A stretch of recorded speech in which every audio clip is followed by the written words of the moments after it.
రోడ్లపైకి వచ్చి కేసీఆర్ గారి సారథ్యంలో తెలంగాణ రాష్ట్రాన్ని సాధించుకున్నది మీరే, మీ విద్యార్థులే. మీకు తెలియదు, ఎందుకంటే అప్పుడు మీరు 3వ తరగతి, 4వ తరగతి, 5వ తరగతి. అప్పుడు మీకు ఏం తెలుసు? స్కూల్ బంద్ అయితే చప్పటితో ఇంటికి పేరు. కానీ ఆ రోజున్న విద్యార్థులు మాత్రం తెలంగాణ రాష్ట్రం కావాలి, ఈ తెలంగాణ ప్రజలు బాగుపడాలి, మన ఉద్యోగాలు రావాలి, మన నీళ్లు మనకు రావాలి, మన డబ్బులు మనకు రావాలని కొట్లాడి ఈరోజు తెలంగాణ రాష్ట్రం సాధించుకున్నాక అనేక ఉద్యోగాలు కేసీఆర్ గారు ఉద్యోగాలు ఇచ్చారు. అదేవిధంగా ప్రతి నిమిషం కూడా కాళేశ్వరం ప్రాజెక్టు మనకు వస్తేనే ఇలా మన పొలాలు పండుతాయి, మన పొలాలు పడితేనే ఇలా మన ప్రజలు బాగుంటారు ఉద్దేశంతో ఇక కాళేశ్వరం ప్రాజెక్టు కట్టిండు. అదేవిధంగా మన రైతులకు ఈ భారతదేశం స్వతంత్రం వచ్చి ఇన్ని సంవత్సరాల ఒక రైతు రూపాయి అనే ఆలోచన ఏ ఒక్క ప్రభుత్వానికి రాలేదు.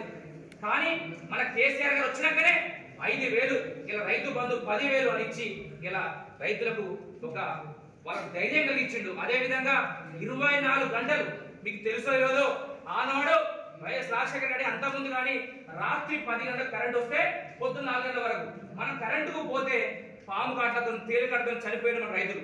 కానీ 24 గంటల కరెంటు ఎక్కడ ఉన్నా కూడా వ్యవసాయం చేసుకునే విధంగా ఈనాడు కేసీఆర్ గారు ఒక 24 కరెంటు ఇచ్చిండు.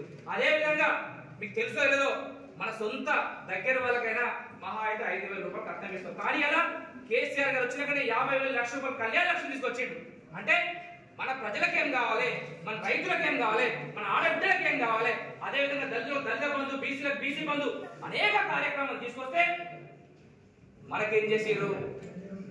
ఈ కాంగ్రెస్ ప్రభుత్వం 2,000 పెన్షన్ 4,000 ఇస్తాం, మేము 10,000 రైతులకు 15,000 ఇస్తాం, ₹1,00,000 2 లక్షలు ఇస్తాం. అంటే ఒక అబద్ధ తమ్మి ఆ రోజు ఆశ చూపించారు. మన ప్రజలకు ఏమన్నారు అంటే మనకు 2,000 పెన్షన్ వస్తుంది, 4,000 ఇస్తాడు కదా, కళ్యాణ లక్ష్మి 1,00,000 ఇస్తాడు, 2 లక్షలు ఇస్తాడు కదా, తులం బంగారు ఇస్తాడు కదా, అదేవిధంగా 10,000కు 15,000 ఇస్తాడు కదా, అంటే ఒక ఆశ. అదేవిధంగా కాళేశ్వరం ప్రాజెక్టు అనే ఖర్చే 85,000 కోట్లు. ₹1,00,000 అవినీతి జరిగింది, ₹1,00,000 అవినీతి జరిగింది, ₹1,00,000 అవినీతి జరిగింది. ఖర్చు 85,000 కోట్లు ఉంటే ఇలా 200 టీఎంసీల యొక్క రిజర్వ్ కట్టారు, ఇలా 3 బరాలు కట్టారు, ఇంత పైప్ లైన్ వ్యవస్థను, ఇంత కరెంట్ ఎక్విప్మెంట్, ఇవన్నీ ఫ్రీగా అవుతాయా? 85,000 కన్స్ట్రక్షన్ ₹1,00,000 అవుతాయా? అంటే ఒకవైపేమో ఆశ, ఇంకోవైపేమో అసత్యాలను. ఒకవైపు ఏం చెప్పించారు? వచ్చి ₹1,00,000 మీకు 1,00,000తో పాటు తులం బంగారం ఇస్తాం, అచ్చేల నుంచి 2,000 పెన్షన్ 4,000 పెన్షన్ ఇస్తాం. అంటే ఏమనిపించారు ముసలకు? అది కేసీఆర్ మంచివాడే, కానీ ఆయన నమ్మిస్తాడు కదా, ఏమైతుంది అని ఒక ఆశను వాళ్ళకి పెట్టి ఒక అసత్యాలను ప్రచారం చేసి ఇలా